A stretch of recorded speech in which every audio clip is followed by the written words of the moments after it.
E o Verbo divino se fez carne. E habitou entre nós. Ave Maria, cheia de graça, o Senhor é convosco. Bendita sois vós entre as mulheres, bendito é o fruto do vosso ventre, Jesus. Santa Maria, Mãe de Deus, rogai por nós, pecadores, agora e na hora de nossa morte. Quem estiver com a palavra pode estar pegando em 1 Coríntios, capítulo 11, versículos do 23 seguintes. 1 Coríntios, capítulo 11, versículos de 23 seguintes. Quem não trouxe a palavra, faça silêncio, guarde no seu coração e medite. Paulo disse aos coríntios: irmãos, o que eu recebi do Senhor foi isso que eu vos transmiti. Na noite em que foi entregue, o Senhor Jesus tomou o pão e, depois de dar graças, partiu e disse: isto é o meu corpo, que é dado por vós. Fazei isto em minha memória. Do mesmo modo, depois da ceia, tomou também o cálice e disse: este cálice é a nova aliança em meu sangue. Todas as vezes que dele beberdes, fazei isto em minha memória. Todas as vezes, de fato, que comerdes deste pão e beberdes deste cálice, estareis proclamando a morte do Senhor até que ele venha. Amados irmãos e irmãs, palavra do Senhor. Graças a Deus. Aqueles que precisam acreditar mais em Jesus Eucarístico. Você precisa acreditar mais em Deus.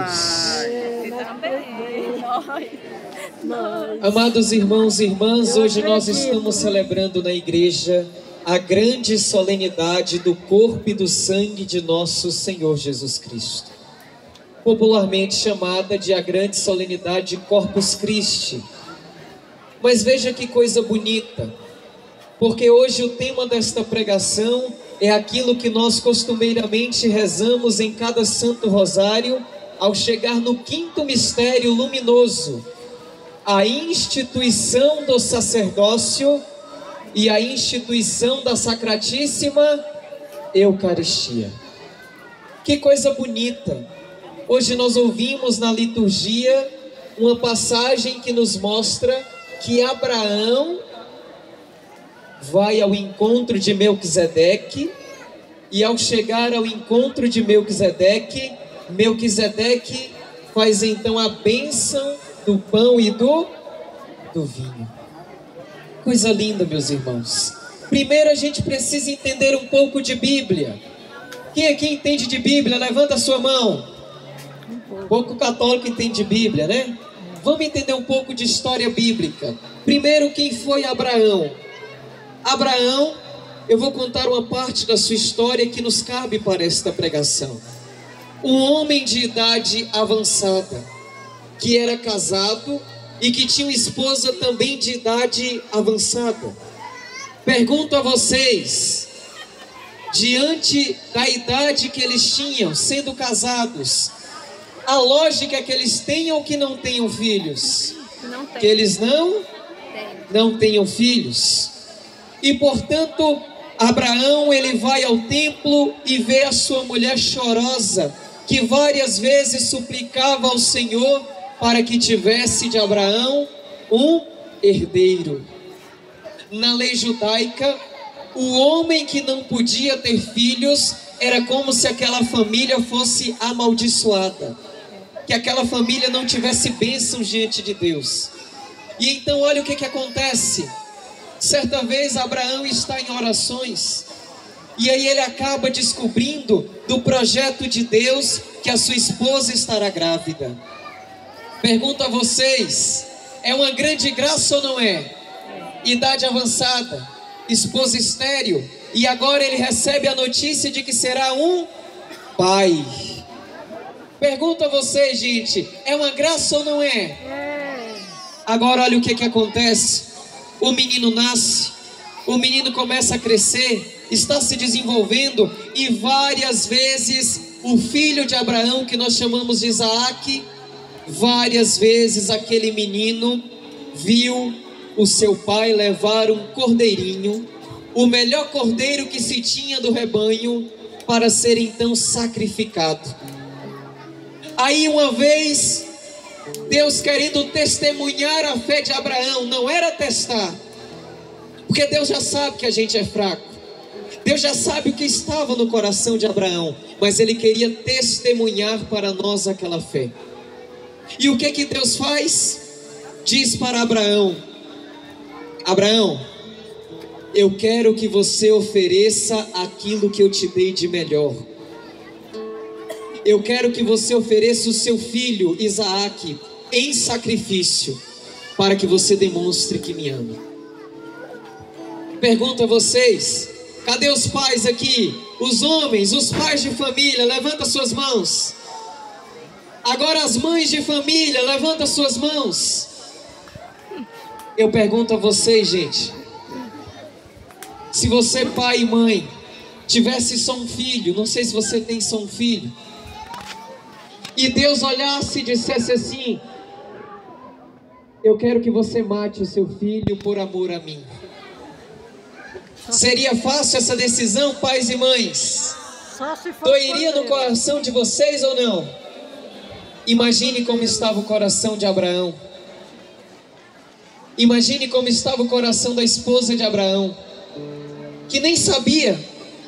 E Abraão, temente ao Senhor, claro que ele pensa duas vezes, mas antes de pensar em si, Abraão pensou em Deus. Pega o menino, começa a caminhar com ele até a região montanhosa, e caminhando com o menino olha na passagem e diz assim: pai, está faltando uma coisa. E Abraão olha para ele com o coração, imagine o coração de um pai que teve a graça de ser pai de um filho único, e que esse filho único foi um milagre de Deus, e agora o próprio Deus está tomando de volta, gente, em sacrifício. E Abraão olha para Isaac e diz: apenas caminhe, meu filho. E ali vai Isaac com seu pai Abraão. E a passagem nos diz que no final ele pergunta de novo: pai, cadê o cordeiro? E o coração de Abraão, eu imagino, vai se enchendo de emoções, um misto de emoções, um misto de emoções, um misto de emoções. E aí Abraão chega, prepara tudo como Deus pediu, uma fornalha, aquela grelha, pega a corda e deita o seu filho. Amarra o seu filho e prepara o sacrifício. E quando Abraão está para sacrificar o menino, eis que Deus fala com ele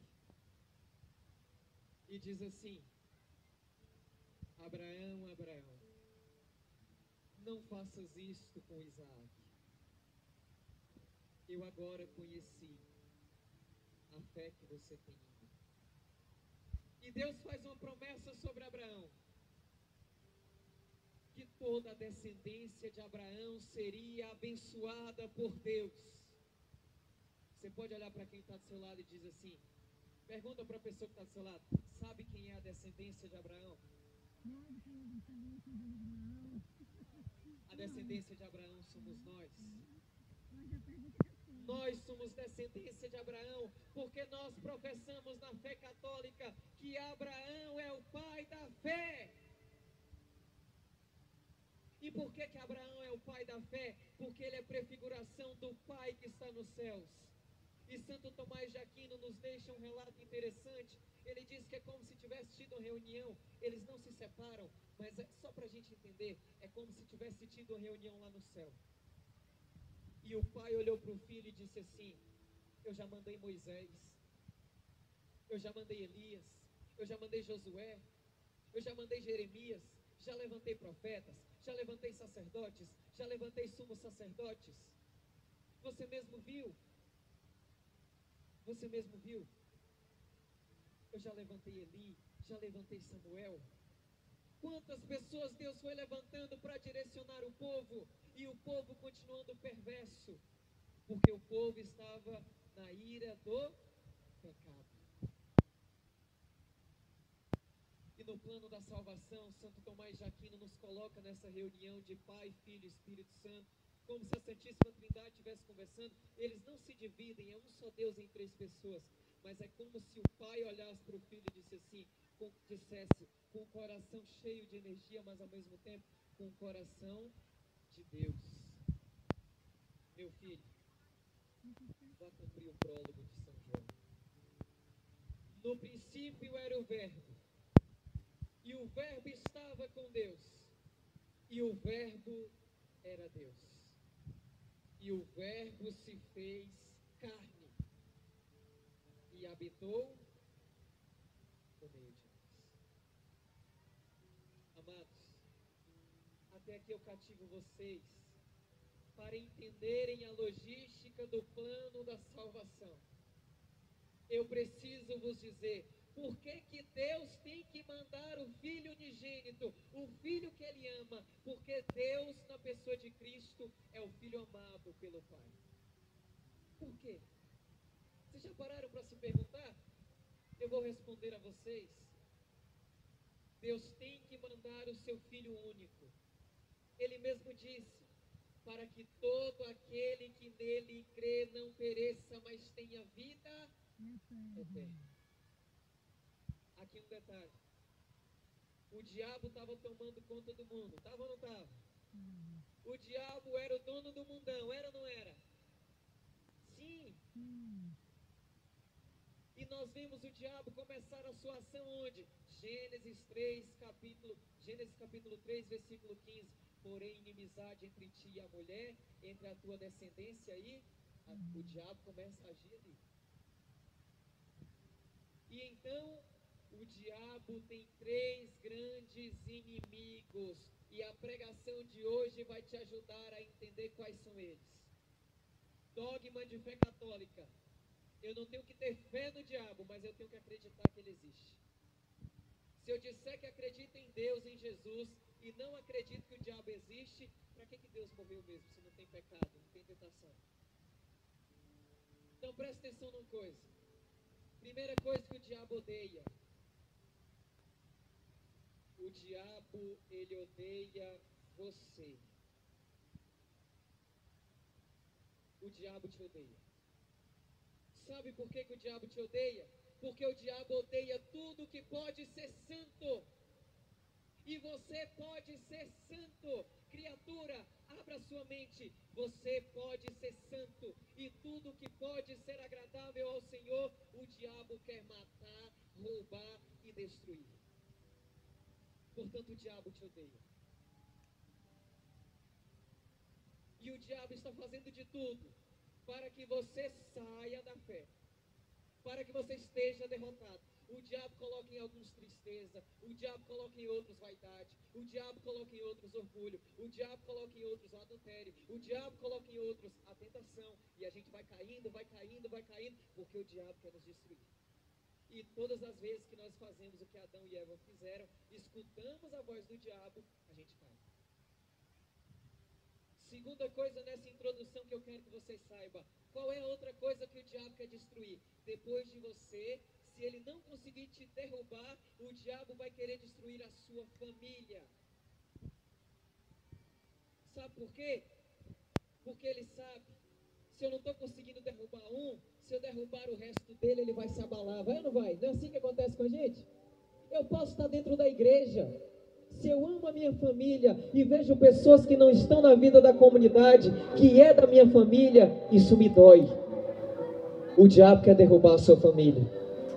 E por isso que vocês veem por aí famílias, irmão de mal com irmão, filho contra pai, pai contra filho. A gente vê por aí famílias que marido e mulher já não dormem mais juntos e são casados na igreja. Vocês estão entendendo? Essa pregação é séria, minha gente. Vão entendendo o contexto. Portanto, o diabo, ele também odeia a sua família. Ele odeia a sua família. A terceira e a maior coisa que o diabo mais odeia neste mundo é a Igreja Católica. Eu falei de você, eu falei de família e eu falei da igreja. Sabe por que o diabo odeia a igreja? Porque é assim, se tiver gente dentro da igreja, vai ter gente que vai se salvar, vai ter gente que vai salvar a sua família, vai ter gente indo para o céu, e tudo que o diabo quer é que a gente se distancie do céu. Se tiver gente na igreja, se a igreja estiver viva, se os jovens forem igreja, se os adolescentes forem igreja, se as nossas crianças forem igreja, se os nossos adultos forem igreja, se os nossos idosos morrerem igreja, a igreja vai continuar sendo sempre santa e ela nunca vai morrer. Agora só que tem um detalhe. O diabo pode tocar em você? Não. Pode tocar na sua família? Não. Pode tocar na igreja? Não. Mateus capítulo 16, primato de São Pedro. Quem dizem os homens por aí que eu sou? Ah, Senhor, uns dizem que eu sou Elias. Ah, Senhor, uns dizem que o Senhor é Jeremias ou algum dos profetas, até João Batista falaram. Jesus pergunta de novo, eu quero saber de vocês, apóstolos, quem vocês acham que eu sou? Pedro levantou a mão e disse, Senhor, Tu és o Messias, o Filho do Deus vivo. Jesus olhou nos olhos de Pedro e disse assim, olha, dissestes bem, Simão. E a partir de hoje, compreenda, não foi você quem falou, mas foi o Espírito do meu Pai que falou em você. A partir de agora, Simão, tu és Quefas, tu és pedra. E sobre esta pedra, eu edificarei, eu construirei a minha igreja. E as portas do inferno nunca prevalecerão contra ela. Olha para quem está do seu lado e diz assim, é lindo ser católico. É lindo ser católico. Eu sou da igreja de Pedro. Eu sou da igreja de Pedro. Aí vocês olham e digam, acabou. Acabou nada.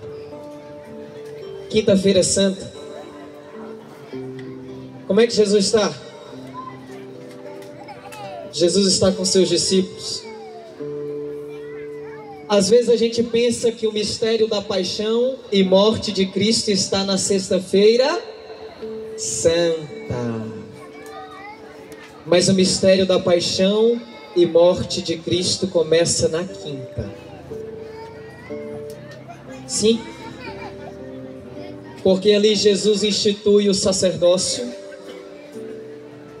E ali Jesus institui a Eucaristia.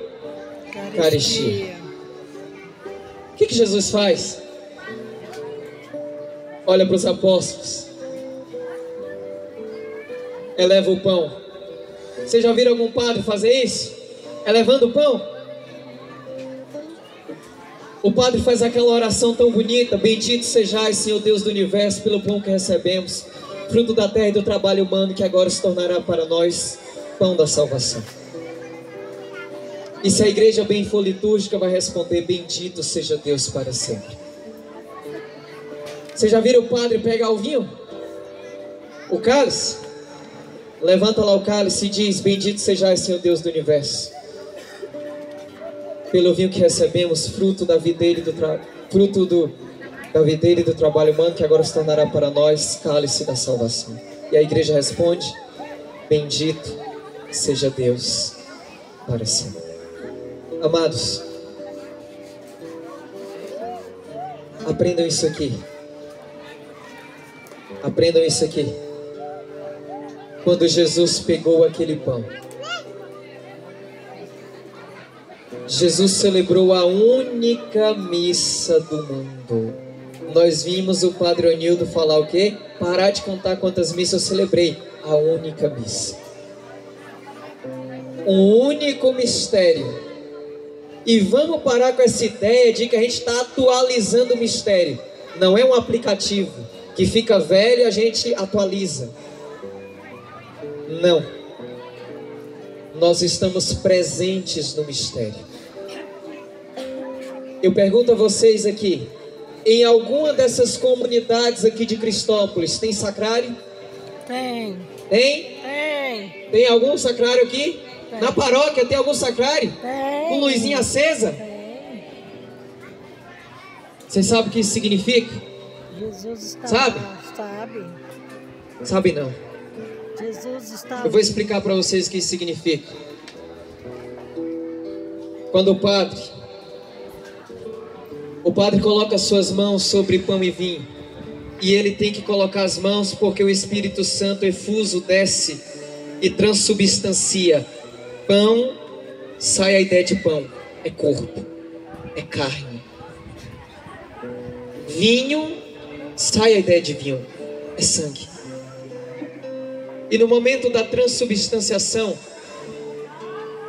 o sacerdote estendendo suas mãos consagradas, ungidas. É por isso que eu preciso dizer para vocês, nós não podemos ficar falando mal de padre. Quem fica falando mal de padre está em pecado mortal. Nós não podemos falar mal de bispo, de papa, porque padre tem as mãos ungidas, você não tem. Olha para suas mãos, olha para suas mãos, eu quero que você olhe. Cadê o Padre Onildo? Eu peço que por favor o Padre Onildo compareça aqui. Olhe para suas mãos. Mostre as suas mãos assim, mostra para mim. Olha, se você for para a igreja evangélica, que Deus o livre você de ir, você pode pegar uma água, passar a noite toda orando sobre a água. Você vai ter uma água orada, mas não benta. Você pode pegar o seu texto na sua casa e dizer assim, eu vou abençoar esse texto. Cuidado, você não vai conseguir.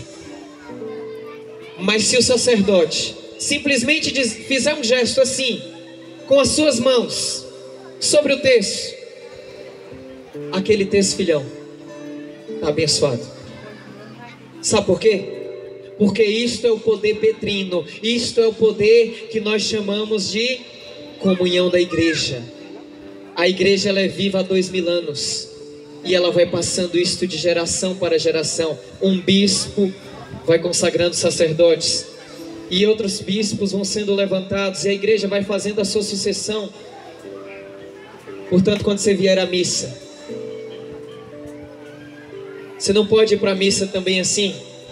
Eu vou na missa porque é padre fulano de tal. Se for padre fulano cicrano, eu não gosto. Porque padre fulano de tal é melhor para falar. Não tem essas coisas? Deixa eu falar um negócio para você. Pode ser o padre mais simplesinho, na idade que ele tiver, pode estar falando arrastado. Se o padre falou, consagrou, e depois ele disser, isto é o meu corpo, que será entregue por vós, na pessoa de Cristo aquele padre falou.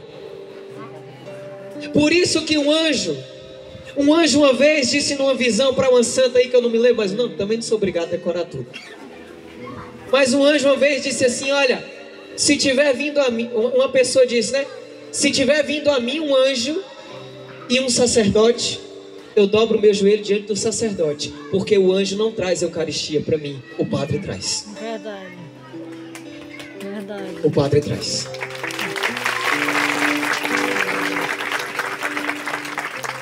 Preciso vos dizer, meus irmãos, nós precisamos voltar o nosso respeito aos nossos padres.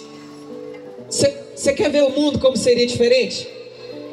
Imagine um mundo sem padre. Deus o livre. Imagine, para um pouquinho, pensa, um mundo sem padre. Deus o livre. O que aconteceria com os nossos pecados? Você imagine, você caiu num pecado mortal, a quem você vai recorrer? Você imagine, a gente está precisando do sacramento do batismo, não temos padre, em lugar nenhum. A pessoa está precisando da crisma, mas precisa do bispo. Mas me responde, o bispo antes de ser bispo, ele era o quê? Padre.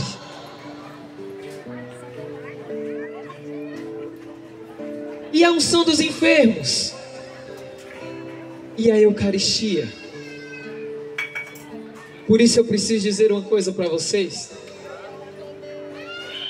Padre pode ser simples do jeito que for.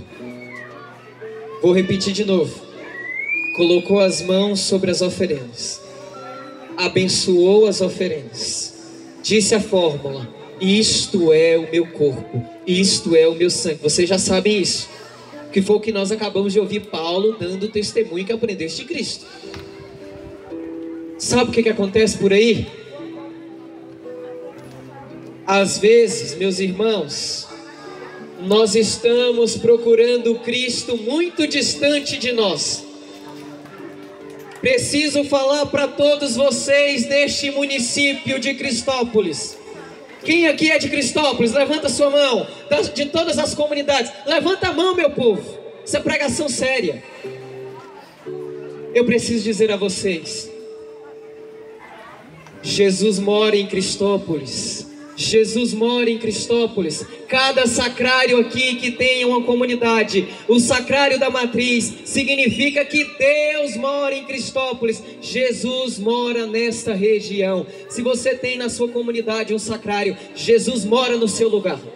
Amém. Jesus mora no seu lugar. Jesus mora no seu lugar. Olha para quem está ao seu lado e diz: Jesus mora onde eu moro. Jesus mora. Jesus é do meu município. Jesus é do meu município. Vocês entenderam? Glória a Deus. Quando for para parar, manda me parar aqui, porque eu sou demais. Já passou da hora. Vai pro texto agora? Está do seu lado e diz: a Eucaristia. A Eucaristia É o ápice é o ápice da nossa fé. da nossa fé. Não sei para que lado. Amados irmãos, muita gente duvidou da presença real de Jesus na Eucaristia. E aqui eu vou dar um susto em vocês. Os primeiros evangélicos não duvidaram. Os primeiros protestantes acreditavam que Jesus estava realmente presente na Eucaristia. Lutero não mudou isso, ele não desacreditou. Ele queria mudar as coisas da igreja, mas na Eucaristia ele não queria mexer. Para vocês verem a profundidade que está presente na Eucaristia. Mas agora eu vou contar brevemente 5 milagres eucarísticos que aconteceram, para que você fique atento na importância da Eucaristia. O primeiro milagre é muito conhecido. Quem já ouviu falar de Santo Antônio de Pádua? Levanta a mão. Levanta a mão quem conhece Santo Antônio. Tem gente que só acha que Santo Antônio foi o santo casamenteiro, né? As mulheres encalhadas aí estão pedindo para Santo Antônio. Os marmanjos mais de 30 que não acham ninguém. Mas, gente, teve uma história muito bonita com Santo Antônio de Pádua. Uma vez Santo Antônio passando com Jesus na âmbola, e um homem quis tentar Santo Antônio. O homem tinha muito dinheiro, muita riqueza. E então o homem olha para Santo Antônio e diz assim: olha, eu não acredito na igreja. Esse negócio de ficar acreditando no que padre fala. Já ouviram alguém falar essas coisas assim? Esse negócio de ficar acreditando aí, olha, que a gente vai morrer, vai ser salvo, que a vida depois da morte, que pão vira carne e não sei o que. Aí o homem quis tentar Santo Antônio. O homem chega em Santo Antônio de Pádua e diz assim para ele: olha, o senhor fica mentindo para seu povo aí que se diz católico, que esse pedaço de pão aí se transforma em corpo e sangue de Cristo. Vamos fazer um teste então. Olha, eu vou deixar uma mula, um burro, com fome 3 dias. E aí você vai, depois desses 3 dias, trazer esse pão aí que você diga que é o corpo de Cristo. Celebra a missa lá e traz o pão aqui. E aí, se o burro realmente não comer, eu vou deixar ele com fome. Se ele não comer o pão, aí a gente vai ter que conversar direito, porque aí eu vou me converter ao catolicismo. E nisso estava uma multidão, que nem vocês aqui, um povo bonito olhando para mim, que sou feio. Um povo bonito assim, olhando para Santo Antônio, e todo mundo olhando para ver a resposta de Santo Antônio. Santo Antônio olhou para o céu e disse assim: seja feita a tua vontade, Senhor. E aceitou o desafio. Passou o primeiro dia, a mula com fome. O segundo dia, a mula com fome. O terceiro dia, com fome. Chegou o dia. Santo Antônio celebrou a missa como foi planejado, como era aposto, entre aspas. E então ele pega, ao celebrar a missa, sai com os fiéis. E você imagine a pressão que estava sobre este sacerdote, sobre este freio da igreja. A multidão de católicos atrás dele, mas também aqueles que não acreditavam, que queriam zombar do padre. E ali o rapaz ainda pediu uma coisa a mais para Santo Antônio. Disse assim: eu posso colocar um pouco de feno, um pouco de capim aqui, para a gente ver, porque se aqui realmente tiver uma pessoa que você diz que é Jesus, a mula não vai encostar, ela vai se afastar. Não é assim que acontece com os animais? Santo Antônio disse: a tua vontade, Senhor. Pegou a hoste, abriu a âmbula, colocou próxima do feno, e de repente a mula que estava vindo em direção não foi lá para comer, mas a mula se prostrou de joelhos e adorou Jesus. Nossa. Eu preciso dizer para você, tem mula adorando Jesus e você ainda com o coração duro. A mula adorou Jesus, o homem se converteu, e aquele homem começa a fazer doações para a congregação de Santo Antônio, para que ele continue a celebrar missa para o povo. Um outro milagre muito conhecido é de uma mulher lá de Portugal, que ela estava sofrendo com o marido dela. Às vezes a gente sofre, quem é casado sofre, não sofre, gente? Você conhece pessoas que sofrem? Sofrem.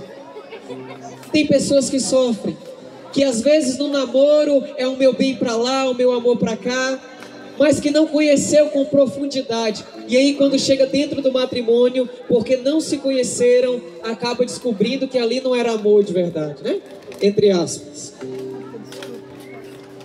Então por isso que a gente tem que, os jovens que forem namorar, tem que namorar bem, conhecer bem, discernir bem, para que não quebre a cara. E o que aconteceu? Aquela mulher estava frustrada. E aquela mulher era de missa diária, de missa diária, de missa diária, missa todo dia, ela estava lá. Aí um dia, esta mulher olhou para o Santíssimo e disse assim: já que o senhor não faz nada, eu vou procurar alguém que faça. Ela foi então nesses centros espíritas aí. Eu quero que vocês se benzam. Foi nesses centros espíritas aí que não é de Deus, não pertence ao Espírito Santo. Aquele Espírito não é o Espírito Santo, não é. E aquela mulher foi. E então chegou lá a médium, olhou para ela e disse assim: olha, para que você tenha o seu marido bonzinho, cheirosinho, que te trate bem, que te chame de meu amor de novo, é simples. Você gosta de ir para a missa, não gosta? A mulher: eu gosto. Pega uma hóstia e traz aqui, para que a gente destrua a hóstia. Isso acontece, viu, gente? Acontece até hoje. Tem muito espírita que vai na missa da Igreja Católica para pegar a hóstia, para depois difamar Jesus Eucarístico. E isso me dói. Isso tem que doer em nós. A mulher pegou a hóstia. Por isso que a gente tem que ter cuidado com comunhão na mão. A mulher pegou a hóstia, ao invés de colocá-la na boca, escondeu a hóstia. E então ela saiu com um pano para que ninguém pudesse perceber. E quando a mulher está chegando na frente do centro espírita, onde a médium tinha pedido ela para levar a hóstia, ela abre o pano e já vê uma coisa diferente. O pano estava todo ensanguentado. A mão daquela mulher estava toda cheia de sangue. Curiosamente, o marido dela vinha e viu aquela cena e perguntou o que estava acontecendo. E quando a mulher explicou, o marido se curvou de joelhos e disse: nesta noite, Jesus já tinha falado comigo para se converter. A mulher voltou, mostrou para o padre, assustada, emocionada, chorando. E aí de repente o padre disse: Jesus está vivo. Jesus está vivo. Jesus está vivo. Jesus está vivo. Aqui eu quero tirar uma lição sobre vocês. Nunca pare de adorar Jesus na Eucaristia. Olha o que aconteceu com essa mulher. No dia em que Jesus preparou o milagre para ela, foi o dia que ela desistiu de adorar e foi buscar salvação onde não tem. Tem muita gente saindo da igreja por conta de falta de perseverança, gente. Terceiro milagre eucarístico. Tinha um padre que estava celebrando a missa. E esse padre, porque olha, padre também tem crise vocacional, gente. Padre também tem momentos que ele tem vontade de desistir de tudo. Padre também tem sentimentos, tem sofrimento. Padre ama, padre sente, padre ouve, padre também chora. Talvez vocês nunca viram o padre Unildo chorando, mas ele pode chorar na casa dele, porque os paroquianos não estão correspondendo ao seu ministério. Eu não sou padre para saber disso, mas a gente sabe, a esposa do padre é a igreja.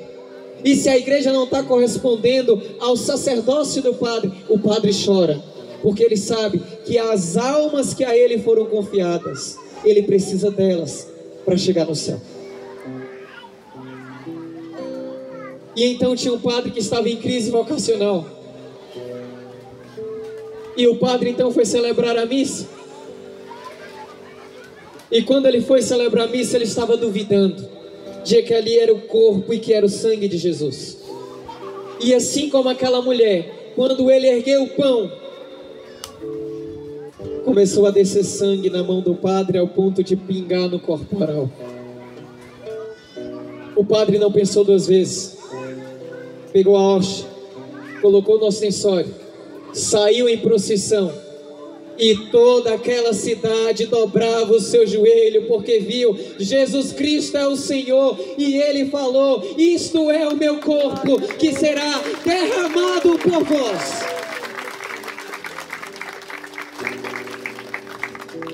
O quarto, teve outro padre que duvidou. E ele foi celebrar a missa.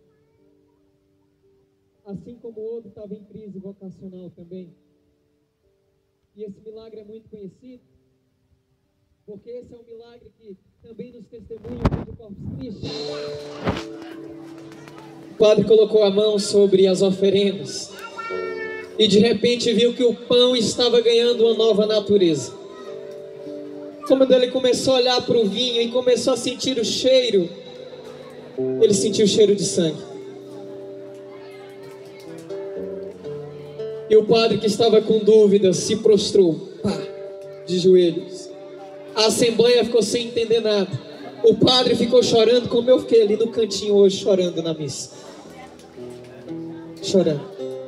O padre começou a chorar E vendo que aquela espécie, ele não pensou duas vezes, vou levar para o bispo, porque esses casos é caso de bispo. O bispo levou e pediu para os cientistas fazerem os estudos. A essa altura, a gente já tinha descoberto muitas coisas sobre Jesus, a sua altura, seu tipo sanguíneo, muitas coisas. O que aconteceu? O estudo constatou que naquela hoste estava um pedaço de um miocárdio, uma parte do coração, que estava no lado esquerdo do peito de um homem judeu que viveu aproximadamente 33 anos de idade. Que este homem tinha cabelos grandes, barba grande. Que este homem tinha o tipo sanguíneo AB positivo, o mesmo tipo sanguíneo que estava no Santo Sudário. Agora aqui o detalhe mais importante. Se você não acredita que Jesus está vivo na Eucaristia, a última coisa que saiu na pesquisa recentemente foi: aquele homem está vivo e não sai dos 33 anos de idade. Bendito seja Deus. É Jesus. Ele está vivo na hóstia santa. Glória a Deus. Bendito. Mas aqui, se vocês acham extraordinário todos esses milagres que aconteceram e que muita gente foi usada para se converter, eu vou te contar o último milagre. Sabe por quê? Porque o último milagre que a igreja presenciou sobre a transubstanciação aconteceu aqui. Hoje. Gente, todas as vezes que um miserável como eu, como você, como o padre, como nós, entramos numa fila da comunhão para receber o próprio Deus em nossa boca, isto é um milagre, e é o maior. Talvez você tenha pedido muitos milagres sobre a sua vida, você pode, é seu direito, mas isso nunca vou conseguir explicar, eu nunca vou conseguir entender. Por isso eu me emocionei hoje na missa. Quando eu via as mãos do Padre Onildo, eu não conseguia interpretar só a mão de um homem. Ali era o próprio Cristo celebrando. A voz que foi usada foi a do Padre Onildo, mas quem falava era na pessoa de Cristo. Por isso ele não dizia: este é o corpo de Cristo que será derramado. Ele dizia assim, gente: Não. Isto é o meu. E eu estava ali do lado dele, vendo o milagre acontecer. E quando eu comunguei do corpo de Cristo e do sangue, porque não existe corpo sem sangue, este corpo de Cristo percorreu todo o meu corpo. O que significa Cristo entrar dentro de você? É Cristo visitar todas as suas misérias. Cristo te visita todo, da sua cabeça aos pés, se envolve no seu sangue, como aquela moça que apresentava e dizia: Cristo, transforme o meu sangue no seu sangue. E Cristo mistura o sangue dele com o nosso, e por isso que nós podemos dizer: eu posso ir para o céu, porque o corpo de Cristo entrou dentro de mim. E aí a gente entende São Paulo que diz: já não sou mais eu que vivo. Católico não pode comungar e ficar de conversinha fiada. Católico comunga, fecha o olho e diz assim: já não sou mais eu que vivo, é Cristo todinho, corpo, sangue, alma e divindade que vive em mim.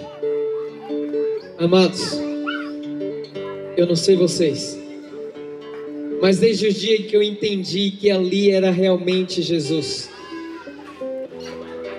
eu não resolvo mais meus problemas com outras pessoas. Ele pode usar. Eu não resolvo mais minhas dores com outras pessoas. A gente tem dor, A gente tem sofrimento, não tem? A gente chora, porque a gente é humano. Ele sabe que a gente é humano, por isso ele se fez homem.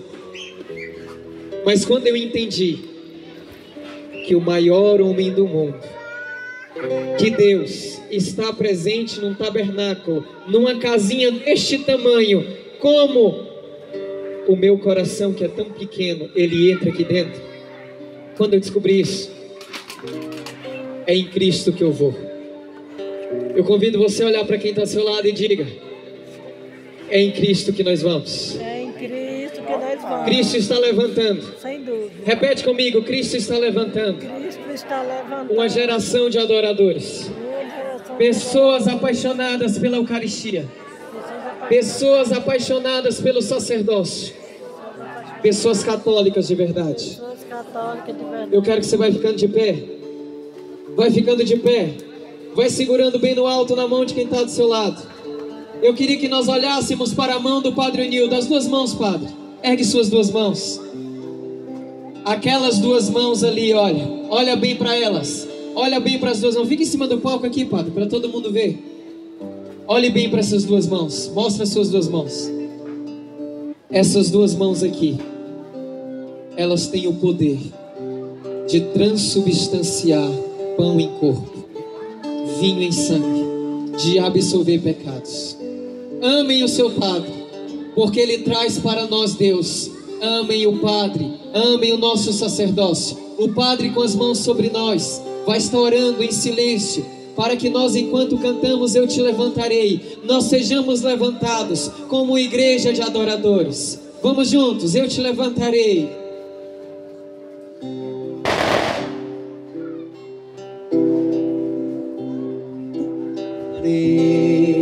Bem forte, ergue seu braço. Eu te levanto, Unido aos seus irmãos, vai levantando os braços. Filho amado, Filho querido,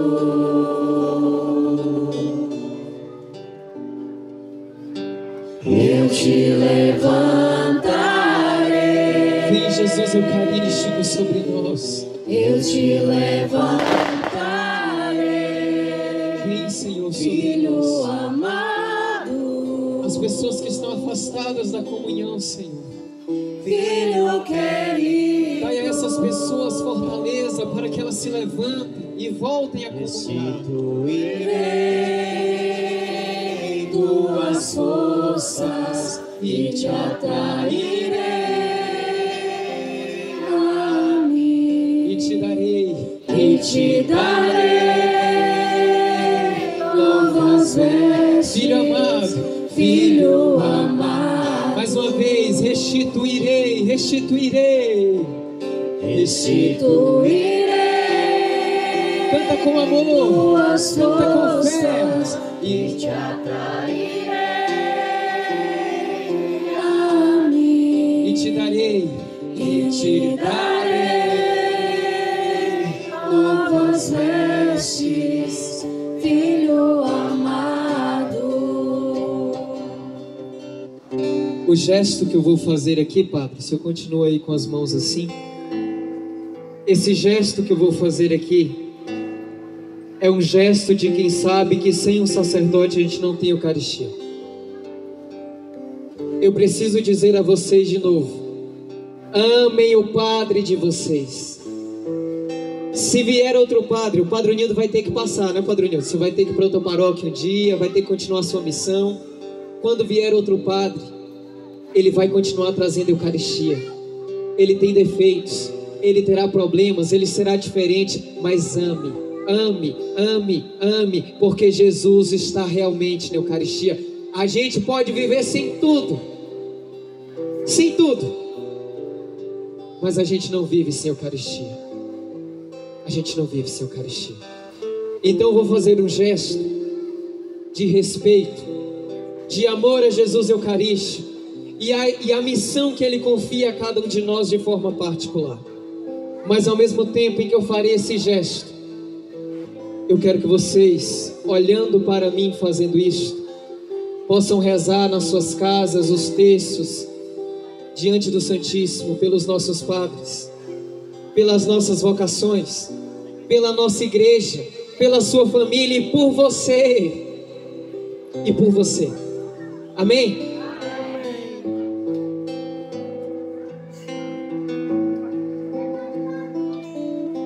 Eu te levantarei. Bem forte, cantando. Eu te levantarei, filho amado. Todas as comunidades erguendo os braços. Filho querido,